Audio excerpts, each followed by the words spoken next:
Okay, well, I didn't realize how bad it was. So, what sort of things, like, because he's done a lot already, including balancing the budget. So, can you just speak a bit to what they've done so far? Well, the most important for investors is that he immediately this is amazing. If you're like, why? Argentina deregularized? Yeah, he's cutting off all those, the political intermediaries, they're going away.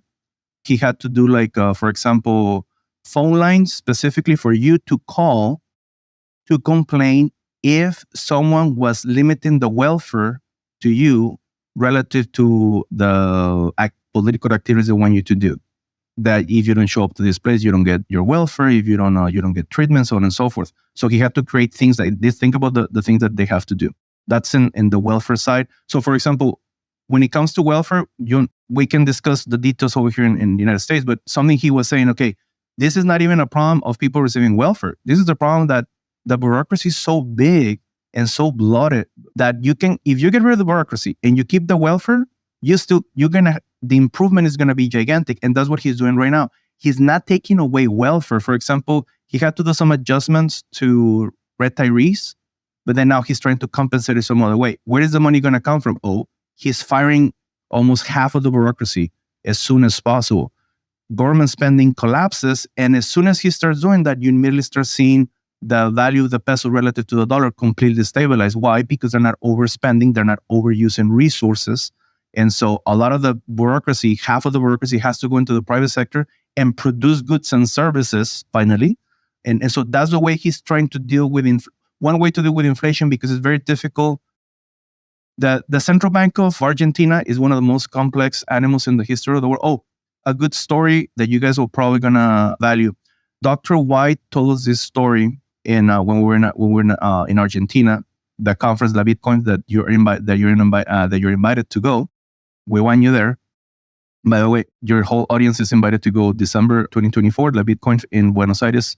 I'm part of the staff and speakers, and Bob is invited to go. I'm pretty sure you guys would enjoy to actually join us in Buenos Aires in December 2024. Going back to this one of the stories you guys, this is the problem with Argentina. Think about the most talented people that you can imagine. That's Argentinians. But talent can be used for good and can be used for evil. Like, that's kind of like the problem. So a good example was in the late 80s when there was high inflation in Argentina, before they did some type of a peg to the dollar. I don't know if you remember that in the 90s, they did a peg to the dollar, and then the 2000s, they went through trouble. But before doing a peg to the dollar during the 90s, late 80s, the president of the Central Bank of Argentina, Chicago-educated economist, calls Larry White to talk to him and told Dr. White, look, for folks, Larry White is a U.S. Austrian economist with a specialty in money and banking. There you go. Okay. Dr. White goes to Argentina. The president of the central bank asks to speak to him and explains to Dr. White, to Larry White, look, I'm an educated PhD from Chicago. I know that I'm not supposed to be creating all this money. But every time I say, no, let's create less money, the president himself comes and says, look, this is my budget and I need to pay for it. Print what it needs to be printed to pay for it.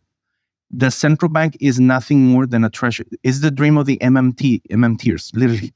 The central bank is nothing more than the finance department of the treasury in Argentina.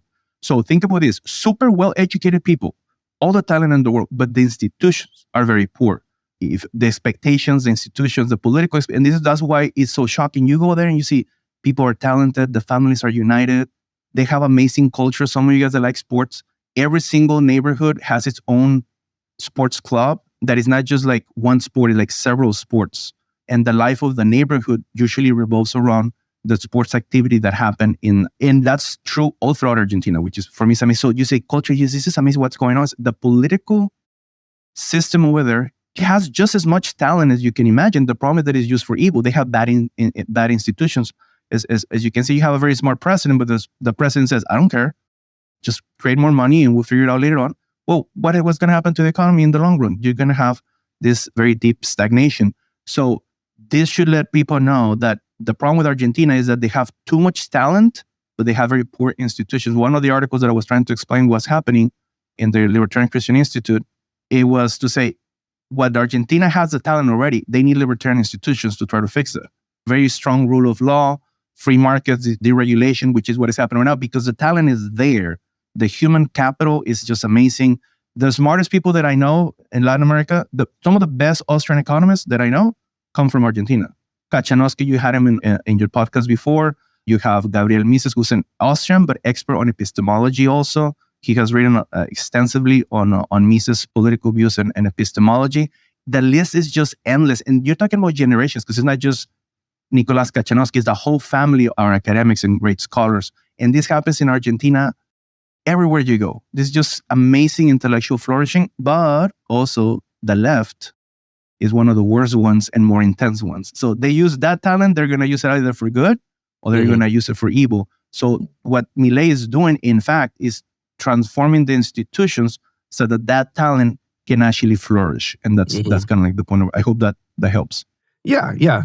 Okay, I'm just looking at the clock here, so we have to wrap up soon, but can you speak to, I know you had, when you sent me some notes beforehand, that you wanted to stress to US-based investors that the dollarization of Argentina, like that reduces currency risk, that element, but also you mentioned that down there, they're very well versed in blockchain. Can you speak to those? Yeah. So dollarization, in fact, there were Argentines already dollarized, although it was illegal before Milei for you to freely use the dollar. You could use it on a very strict control ways. Now it's completely free. You can sign contracts in Bitcoin if you wish to. You couldn't do that before. You can sign contracts in dollars, in euros, whatever you think is appropriate. You can use any currency you want. Now, currency competition is happening right now. There's still some controls on the exchange rate, but they're going away little by little just because they didn't want to do it too quickly. I'm not completely sure that was the correct move to go slowly on that one, but we can discuss the details later on. So the cool thing about investing in Argentina looking forward is that all of your returns are going to be in dollars, so you don't have the currency risk problem.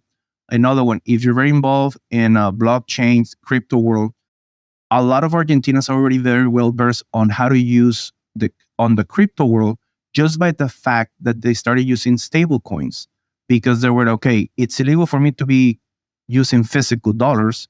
And I was talking to some of the friends, and so they got used to start using things like Tether, USDC, whatever are the stable coins.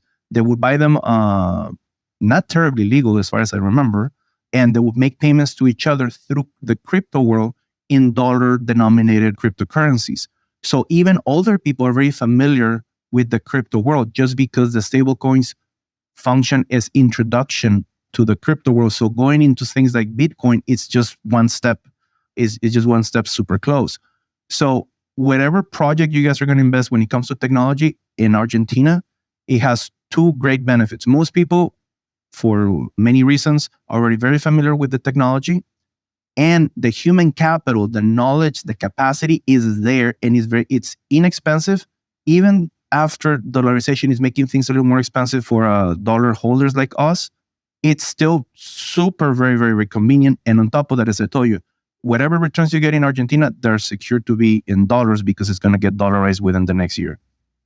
Hey, everybody, this is Bob Murphy. Thanks for listening to this clip from the InFi podcast. If you like what you heard and want to hear more, please consider subscribing and share this video with others. We've got new episodes dropping every Friday with more insightful discussions. Stay tuned.